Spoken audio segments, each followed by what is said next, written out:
बोलो संतोषी माता की जय। सबसे पहले मैं आपको इस व्रत की विधि बताती हूँ। इस व्रत को करने वाला कथा कहते व सुनते समय हाथ में गुड़ और भुने हुए चने रखे। सुनने वाले संतोषी माता की जय, संतोषी माता की जय, इस प्रकार जय जयकार मुख से बोलते जाएं। कथा समाप्त होने पर गुड़ चना गौ माता को खिलावें।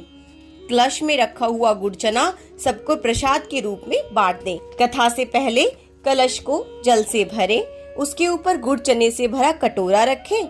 कथा समाप्त होने और आरती होने के बाद कलश के जल को घर में सब जगहों पर छिड़के और बचा गुड़ चना तुलसी की क्यारी में डाल देवे। 1.25 आने का गुड़ चना लेकर माता का व्रत करें। 5 आने का भुना हुआ चना ले तो कोई भी आपत्ति नहीं आएगी। गुड़ घर में हो तो ले लेवे, विचार ना करे, क्योंकि माता तो भावना की भूखी है, कम ज्यादा का कोई विचार नहीं। इसीलिए जितना भी बन पड़े अर्पण करे, श्रद्धा और प्रेम से प्रसन्न मन हो व्रत करना चाहिए। व्रत के उद्यापन में 2.5 सेर खाजा, पूरी, खीर, चने का साग, घी का दीपक जला, संतोषी माता की जय जयकार बोल नारियल फोड़े। इस दिन घर में खटाई ना खावे, ना आप खावे, ना दूसरों को खिलावे। कुटुंब में ना मिले तो ब्राह्मणों के, रिश्तेदारों के या पड़ोसियों के लड़के बुलावे। इस दिन 8 लड़कों को भोजन करावे। उन्हें खटाई की कोई वस्तु ना दे तथा भोजन कराकर यथाशक्ति दक्षिणा देवे। नगद पैसा ना दे, कोई वस्तु दक्षिणा में दे। व्रत करने वाला कथा सुन प्रसाद ले, एक समय भोजन करे। इस तरह से माता अत्यंत खुश होगी और दुख दरिद्र दूर होकर मनोकामना पूर्ण होगी। बोलो माता रानी की जय। तो अब हम माता रानी की कथा आरंभ करते हैं। एक बुढ़िया थी, उसके 7 पुत्र थे। 6 कमाने वाले थे और एक निकम्मा था। बुढ़िया माँ 6 पुत्रों की रसोई बनाती, भोजन कराती और पीछे से जो बचता वो 7वें को देती थी। परंतु वह बहुत भोला था, मन में कुछ विचार नहीं करता था। एक दिन अपनी बहू से बोला, देखो मेरी माता का मुझ पर कितना प्यार है। वह बोली, क्यों नहीं, सबका झूठा बचा हुआ तुमको जो खिलाती है। वह बोला, भला ऐसा भी कहीं हो सकता है? मैं जब तक आंखों से ना देखूं मान नहीं सकता। बहू ने हंसकर कहा, तुम देख लोगे तब तो मानोगे। कुछ दिन बाद बड़ा त्योहार आया। घर में 7 प्रकार के भोजन और चूरमा के लड्डू बने।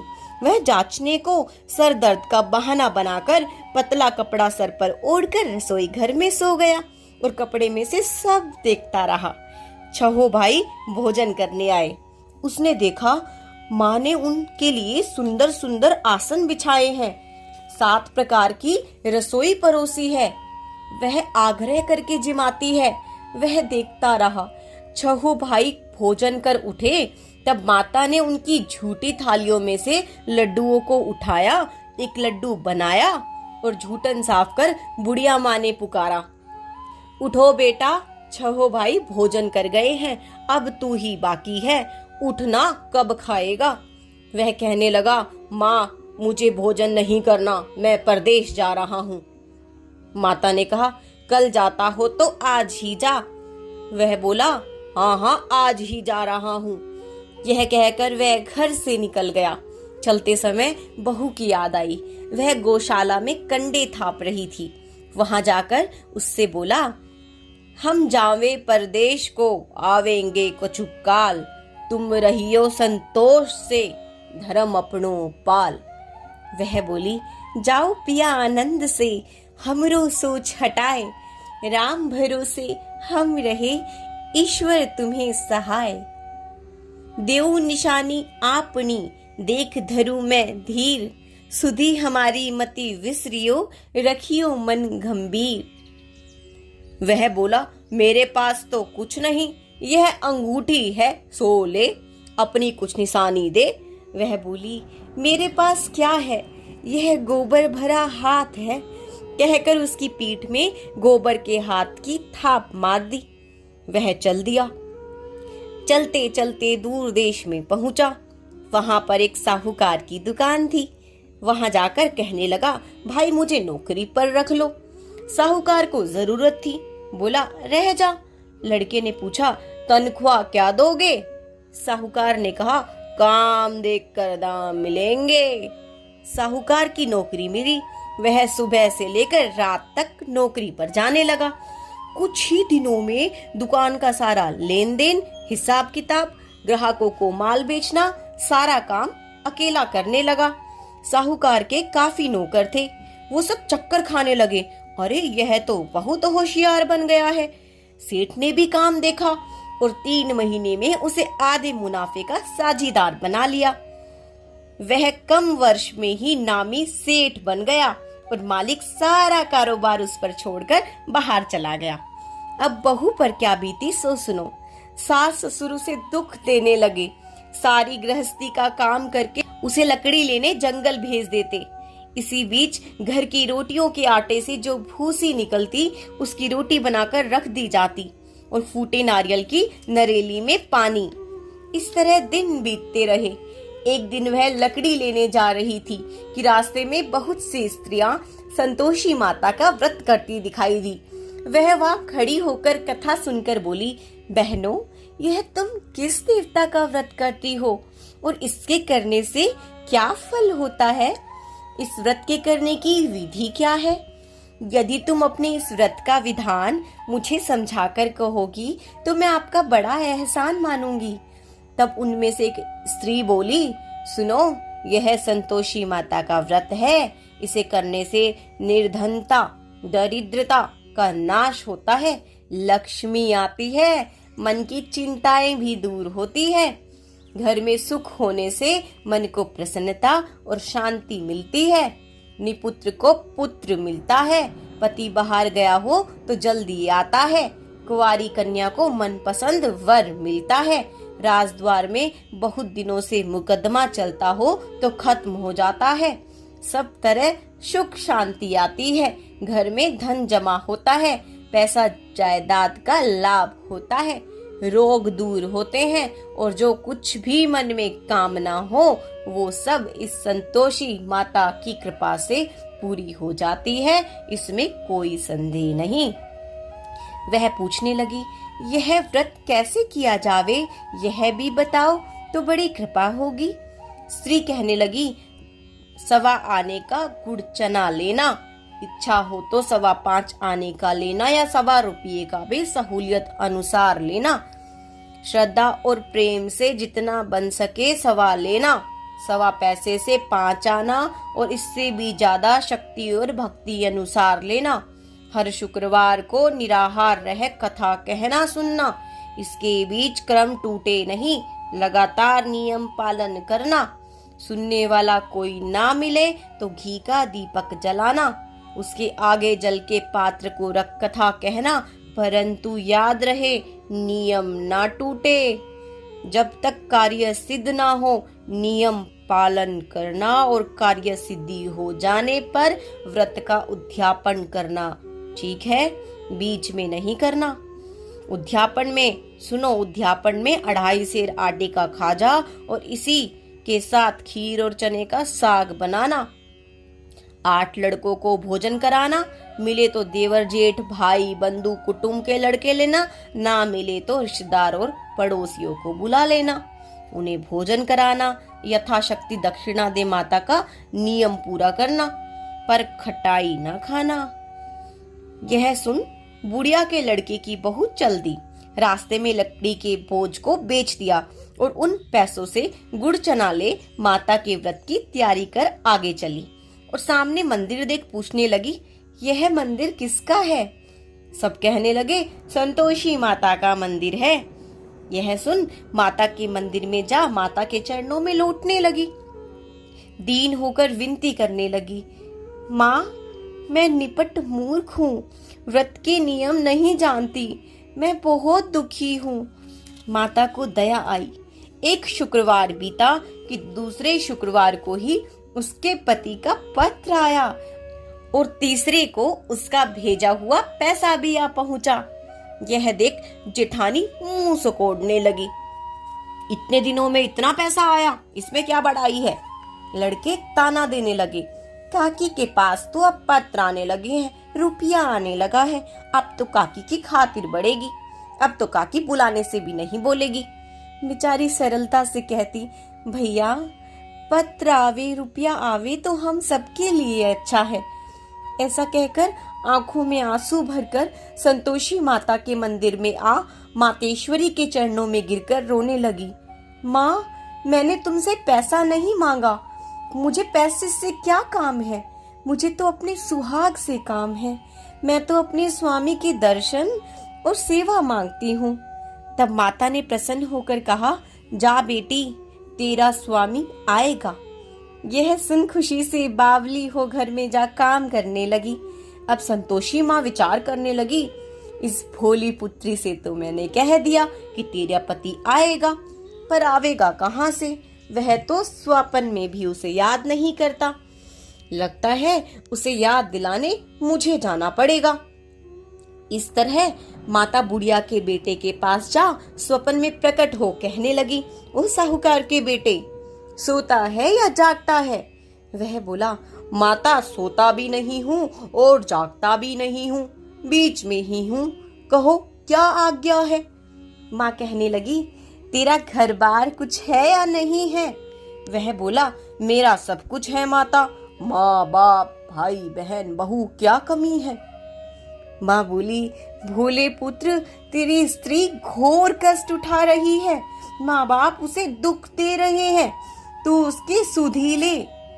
वह बोला, हाँ माता, यह तो मुझे मालूम है, परंतु जाऊं कैसे, परदेश की बात है, लेन देन का कोई हिसाब नहीं, कोई जाने का रास्ता नजर नहीं आता, बताओ भला कैसे जाऊं। माँ कहने लगी, मेरी बात मान, सवेरे नहा धोकर माता का नाम ले, घी का दीपक जला, दंडवत प्रणाम कर दुकान पर आ बैठना। देखते देखते तेरा लेन देन सब चुक जाएगा, जमा माल बिक जाएगा, सांझ होते होते धन का ढेर लग जाएगा। जब सवेरे वह जल्दी उठा तो उसने लोगों से सपने की बात कही। वो सब उसकी बात को अनसुनी कर खिल्ली उड़ाने लगे, कहीं सपने भी सच होते हैं। एक बूढ़ा बोला, देख भाई, मेरी बात मान, इस तरह सांझ झूठ कहने के बदले देवता ने जैसा कहा है वैसा कर, तेरा इसमें क्या जाता है। अब बूढ़े की बात मान, वह नहा धोकर संतोषी माता को दंडवत कर घी का दीपक जला दुकान पर जा बैठा। थोड़ी देर में वह क्या देखता है कि देने वाले रुपये लाए, लेने वाले हिसाब लाए, कोठे में भरे सामानों के खरीदार नगद दाम में सौदा करने लगे। शाम तक धन का ढेर लग गया। माता का यह चमत्कार देख खुश हो मन में माता का नाम ले घर ले जाने के वास्ते गहना कपड़े खरीदने लगा और वहां के काम से निपट तुरंत घर को रवाना हुआ। वहां बहू बेचारी जंगल में लकड़ी लेने जाती है, लौटते वक्त माता जी के मंदिर पर विश्राम करती है। वह तो उसका रोज रुकने का स्थान जो ठहरा। दूर धूल उड़ती देख वह माता से पूछती है, हे माता, यह धूल कैसे उड़ रही है। माँ कहती है, हे पुत्री, तेरा पति आ रहा है। अब तू ऐसा कर, लकड़ियों के 3 बोझ बना ले, एक नदी के किनारे रख, दूसरा मेरे मंदिर पर और तीसरा अपने सर पर रख। तेरे पति को लकड़ी का गट्ठा देखकर मोह पैदा होगा, वह यहाँ रुकेगा, नाश्ता पानी बना खाकर माँ से मिलने जाएगा। तब तू लकड़ी के बोझ उठाकर जाना और बीच चौक में गट्ठा डालकर 3 आवाजें जोर से लगाना। लो सासू जी, लकड़ियों का गट्ठा लो, भूसी की रोटी दो और नारियल के खोपड़े में पानी दो। आज कौन मेहमान आया है। माँ की बात सुन बहू, बहुत अच्छा माता कहकर प्रसन्न हो लकड़ियों के 3 गट्ठे ले गई। एक नदी के तट पर, एक मंदिर के पास रखा। इतने में एक मुसाफिर आया। सूखी लकड़ी देख उसकी इच्छा हुई कि अब यहीं निवास करे और भोजन बना खा पी कर गाँव जाए।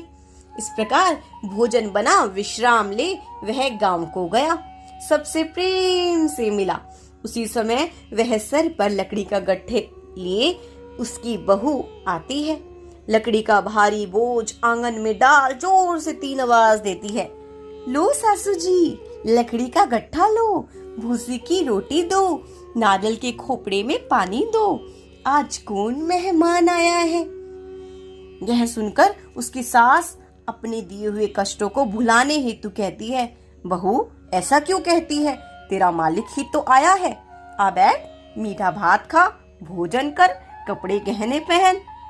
इतने में आवाज सुन उसका स्वामी बाहर आता है और अंगूठी देख व्याकुल हो माँ से पूछता है, माँ यह कौन है।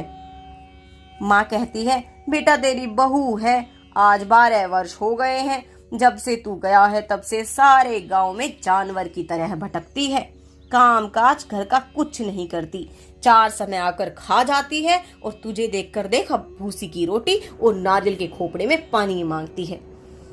वह लज्जित हो बोला, ठीक है माँ, मैंने इसे भी देखा है और तुझे भी देखा है, अब मुझे दूसरे घर की ताली दे, मैं उसमें रहूंगा। तब माँ बोली, ठीक है बेटा, तेरी जैसी मर्जी, कहकर ताली का गुच्छा पटक दिया। उसने ताली ले दूसरे कमरे में जो तीसरी मंजिल के ऊपर था खोलकर सारा सामान जमाया। एक दिन में ही वहां के राजा के महल जैसा ठाट पाट बन गया। अब क्या था, दोनों सुखपूर्वक रहने लगे। इतने में अगला शुक्रवार आया। बहू ने अपने पति से कहा कि मुझे माता का उद्यापन करना है। पति बोला, बहुत अच्छा, खुशी से करो। वह तुरंत ही उद्यापन की तैयारी करने लगी। जेठ के लड़कों को भोजन के लिए कहने गई। उसने मंजूर किया, परंतु पीछे से जेठानी अपने बच्चों को सिखलाती है, देखो रे, भोजन के समय सभी खटाई मांगना, जिससे उसका उद्यापन पूरा ना हो।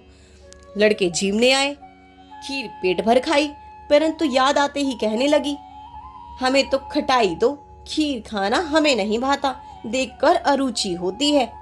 बहू कहने लगी, खटाई तो किसी को नहीं दी जाएगी, यह तो संतोषी माता का प्रसाद है। लड़के उठ खड़े हुए, बोले, पैसा लाओ।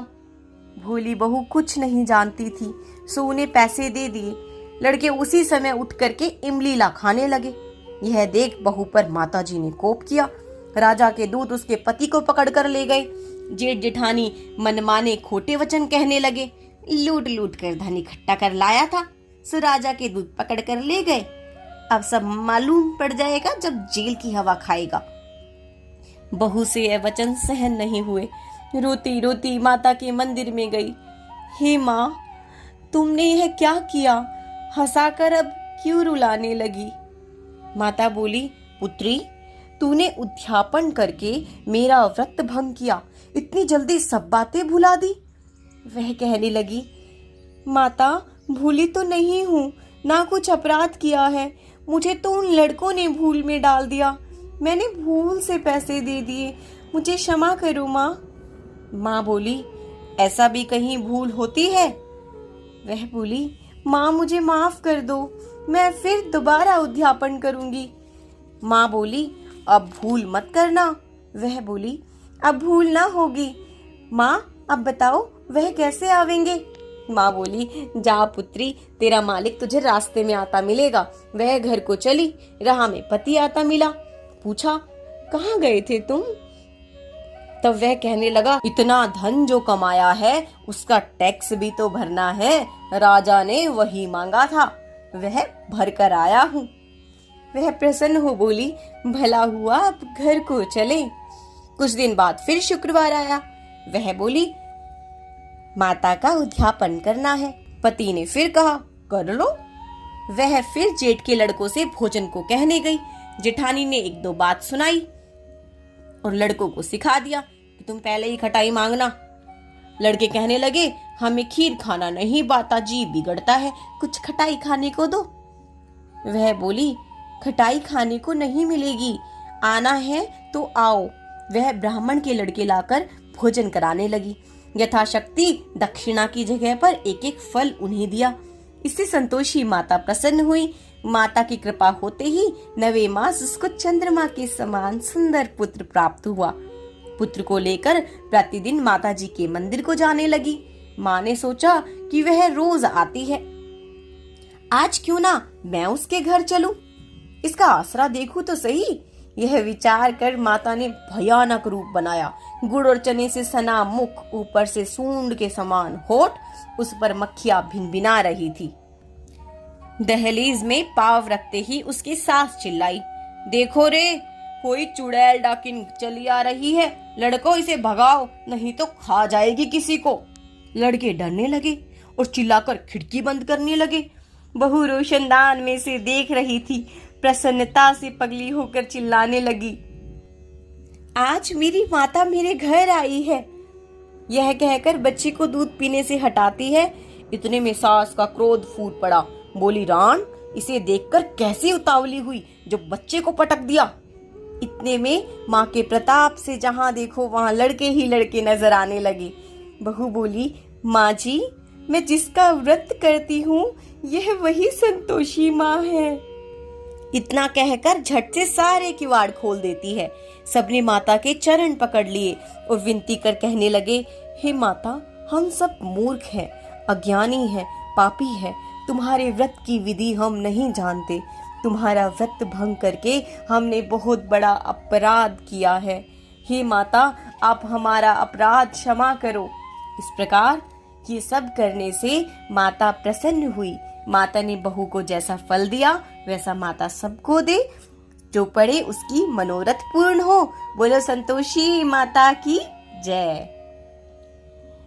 योग सिद्ध विधे जनक को गुरु अष्टचक्र आधे श्लोक में ही सब शास्त्रों का सार बता दिया था। ग्रंथ करोड़न में कहा है ये सब का सार। ब्रह्म सत्य जग झूठ है, जीव ही ब्रह्म निहार। जीव से ही जीवित जगत, माया खेलत खेल। ब्रह्म रूप पहचान लो, कटे जगत की जेल। बोलो कटे जगत की जेल। संतोषी माता की जय।